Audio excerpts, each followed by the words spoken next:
سید جعفر الزمان نقوی لکھتے ہیں کہ حمیری خاندان میں سے بازان تبع یمن تھا جو کہ سیف بن یزین کی اولاد میں سے تھا۔ جس وقت رسول اللہ صلی اللہ علیہ وآلہ وسلم کا گرامی نامہ خسرو پرویز کے پاس پہنچا تو اس نے گرامی نامہ کی کوئی عزت نہیں کی اور ساتھ ہی بادشاہ یمن بازان کو خط لکھا کہ تجھے معلوم ہوگا کہ عرب کی بنجر زمین پر اللہ کی رحمت کا نزول ہوا ہے۔ وہاں جناب محمد مصطفیٰ صلی اللہ علیہ وآلہ وسلم رسالت کے داعی ہیں اور ایک نئے دین کی ترویج فرما رہے ہیں، تو انہیں گرفتار یا شہید کر کے ان کا سر اطہر میری طرف روانہ کر۔ جس وقت یہ خط بازان کو پہنچا تو اس نے یہ خط رسول اکرم صلی اللہ علیہ وآلہ وسلم کی طرف روانہ کیا اور عرض کی کہ آپ مجھے آگاہ فرمائیں میں اس کا جواب کیا لکھوں۔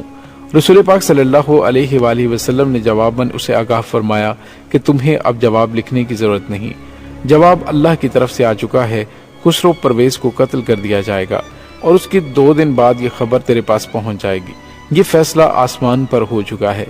جب خسرو پرویز قتل ہوا اس کی اطلاع بازان کے پاس حسب فرمان پہنچ گئی۔ اس وقت بازان نے بارگاہ رسالت میں عریضہ لکھا کہ آپ کا مذہب قبول کر چکا ہوں۔ چند دن بعد بازان کا انتقال ہوا تو اس کے بڑے بیٹے شہر بن بازان کو تخت پر بٹھایا گیا۔ شہنشاہ انبیاء کو تاج پوشی کی تقریب میں شرکت کی دعوت دی گئی۔ نبی پاک صلی اللہ علیہ وآلہ وسلم نے امیر کائنات مولا علی علیہ السلام سے فرمایا کہ اس کی دل شکنی کرنا مناسب نہیں ہے، آپ یمن تشریف لے جائیں۔ جس وقت امیر کائنات یمن تشریف لے گئے تو شہر بن بازان نے شایان شان استقبال کیا اور اپنے محل میں لے گئے۔ امیر کائنات نے 1 ہفتہ وہاں پہ قیام فرمایا اور تمام اہل یمن اسلامی تعلیمات سے مستفید ہوتے رہے۔ 1 ہفتے بعد امیر کائنات نے واپسی کا ارادہ فرمایا۔ جب آپ واپس روانہ ہوئے تو شہنشاہ یمن شہر بن بازان نے بہت سے تحفے بارگاہ میں پیش کیے۔ ان تحائف میں ایک گھوڑی بھی شامل تھی جس کے بارے میں شہنشاہ یمن نے عرض کی کہ آقا ہمارا حمیری قبیلہ گھوڑوں کے معاملے میں بہت خوش نصیب ہے، عرب کی اعلیٰ ترین نسل کے گھوڑے ہمارے پاس موجود ہیں، انہی میں سے ایک یہ گھوڑی بھی ہے۔ امیر کائنات نے شہر بن بازان سے فرمایا کہ ہم وہ گھوڑی دیکھنا چاہتے ہیں۔ شہر بن بازان کے حکم پر اس کا ایک غلام گھوڑی دربار کے باہر لے آیا۔ امیر کائنات نے باہر جا کر گھوڑی کو دیکھا اور دریافت فرمایا اس کا نام کیا ہے۔ شہر بن بازان نے بتایا کہ اس کا نام مجلی ہے۔ امیر کائنات نے اس غلام سے فرمایا ذرا اس کو ہمارے سامنے دوڑاؤ تاکہ ہم اس کے قدم دیکھیں۔ غلام نے حکم کی تعمیل کی۔ اس دوران امیر کائنات علیہ السلام نے نگاہ فرمائی، گھوڑی 4 قدم چلتی ہے، پھر پیچھے دیکھتی ہے اور بوجہ فراق ہنہناتی ہے، پھر چند قدم آگے چلی، پھر ہنہناتی ہوئی پیچھے مڑ کر دیکھتی ہے۔ امیر کائنات نے شہنشاہ یمن کی طرف دیکھ کر فرمایا اس گھوڑی کے انداز بتاتا ہے کہ جیسے اس کا کوئی بچہ پیچھے رہ گیا ہے، کیا واقعی اس کا کوئی بچہ پیچھے ہے؟ اس نے ہاتھ جوڑ کر عرض کی کہ حضور واقعی اس کا ایک بچہ ہے۔ امیر کائنات نے فرمایا وہ تم نے ساتھ کیوں نہیں دیا؟ شہنشاہ یمن نے کہا حضور ہمیں دینے سے انکار تو نہیں، لیکن اس کا بچہ بیمار ہے۔ امیر کائنات نے فرمایا بتاؤ کیا بیماری ہے؟ شہنشاہ یمن نے عرض کیا حضور ہمیں خود نہیں معلوم اسے کیا بیماری ہے، لیکن اس کی عادات بہت عجیب ہیں۔ امیر کائنات نے فرمایا ہمیں تفصیل بتاؤ۔ اس نے کہا آقا یہ تو ہمیں معلوم نہیں کہ اسے کیا بیماری ہے، مگر جس دن سے پیدا ہوا ہے ہمیشہ اداس رہتا ہے۔ 3 دن تک اس نے ماں کا دودھ نہیں پیا تھا، ہر وقت اس کی آنکھوں سے آنسو برستے رہتے ہیں۔ جس وقت سخت گرمی ہو، ہمارے شہر سے دور ایک ریت کا ٹیلہ ہے، جب گرم لو چل رہی ہوتی ہے، زمین گرمی سے جل رہی ہوتی ہے تو اکثر زوال آفتاب کے وقت وہ شہر چھوڑ دیتا ہے، دانا پانی چھوڑ کر دوڑ جاتا ہے، گرم ٹیلے پر جا کر کھڑا ہو جاتا ہے، پہلے زمین پر گھٹنے ٹیکتا ہے، پھر اٹھ کر کھڑا ہوتا ہے، پھر پہلے دائیں پہلو پھر بائیں پہلو گرم زمین پر سوتا ہے، پھر کھڑا ہو جاتا ہے اور مدینے کی جانب منہ کر کے 3 مرتبہ ہنہناتا ہے، پھر دوڑ پڑتا ہے۔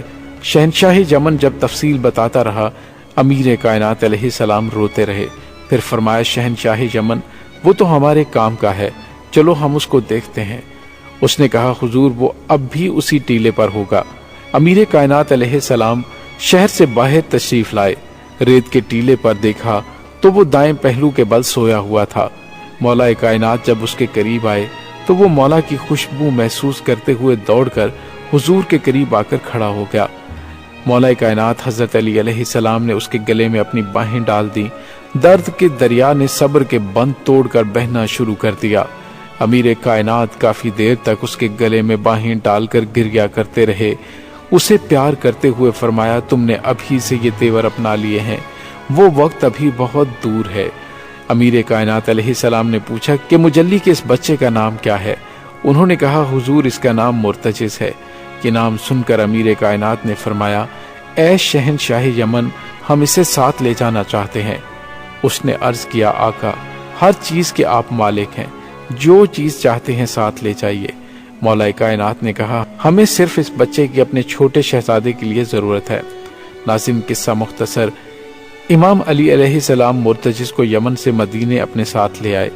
دستور کے مطابق شہر سے باہر قیام ہوا۔ رسول پاک صلی اللہ علیہ وآلہ وسلم استقبال کی خاطر شہر سے باہر تشریف لائے، مگر انداز یہ تھا کہ آپ ناکا پر سوار تھے۔ امیر کائنات علیہ السلام نے شہنشاہ انبیاء کا استقبال کیا، تحائف پیش کیے۔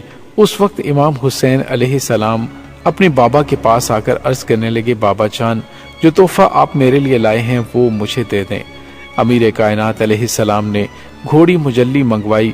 ابھی گھوڑی کچھ دور تھی، مرتجز نے ماں کو چھوڑ دیا اور دوڑ کر امام حسین علیہ السلام کے قدموں پر منہ رکھ دیا۔